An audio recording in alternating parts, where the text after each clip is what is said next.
ఒకసారి ఓ పులి పొలంలో మేస్తున్న బలిష్టమైన దున్నపోతును చూసింది. పులి ఆ దున్నపోతును ఆశ్చర్యంగా చూసింది. మిత్రమా, నీవు ఎంత బలవంతుడవయ్యా! అయినా ఒక మనిషి నీ మెడలో నాగలి కట్టి నిన్ను పొలం దున్నేలా చేస్తూ ఉంటాడు. మానవుడికి అది ఎలా సాధ్యమవుతోంది? అని అడిగింది. దున్నపోతు నవ్వుతూ, మృగరాజమా, నాలో లేనిది మానవునిలో ఉంది.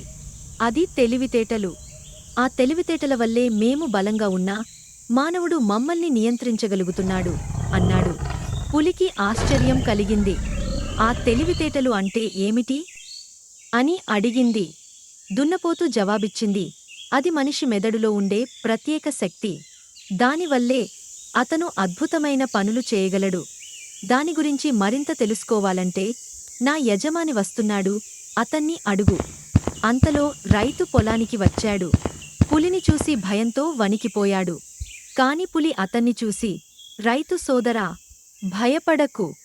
నీ దున్నపోతు నీ తెలివితేటల గురించి నీకెరుగుతుందని చెప్పాడు. వాటి గురించి నాకు వివరించు. నన్ను చంపక తప్పించుకోడానికి నీ తెలివిని ఎలా ఉపయోగించావో తెలుసుకోవాలని ఉంది అని వినయంగా అడిగింది. రైతు తను బతికిపోయినందుకు సంతోషించి, మృగరాజమా, ఖచ్చితంగా చెబుతాను. కాని నా తెలివితేటలు ఇంట్లో ఉన్నాయి. నేను వెళ్ళి వాటిని తెస్తాను. అప్పటి వరకు నన్ను వెళ్ళిపోనివ్వు, మరియు నా దున్నపోతుకు హాని చేయకు అని అన్నాడు. పులి అంగీకరించి, నీ రాక కోసం ఎదురుచూస్తాను. నీ దున్నపోతుకు ఏమి చెయ్యను అంది.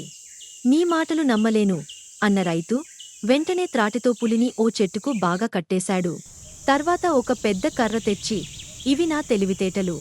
మనిషిని బలంగా చేసే శక్తి ఇదే. పరిస్థితిని అర్థం చేసుకొని ఆలోచించి స్పందించడం అన్నాడు. పులికి అప్పుడే అర్థమైంది, శరీరబలం కంటే మేధస్సే గొప్పది.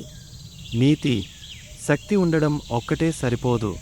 ఆ శక్తిని ఎలా ఉపయోగించాలో తెలిసిన తెలివితేటలుండాలి.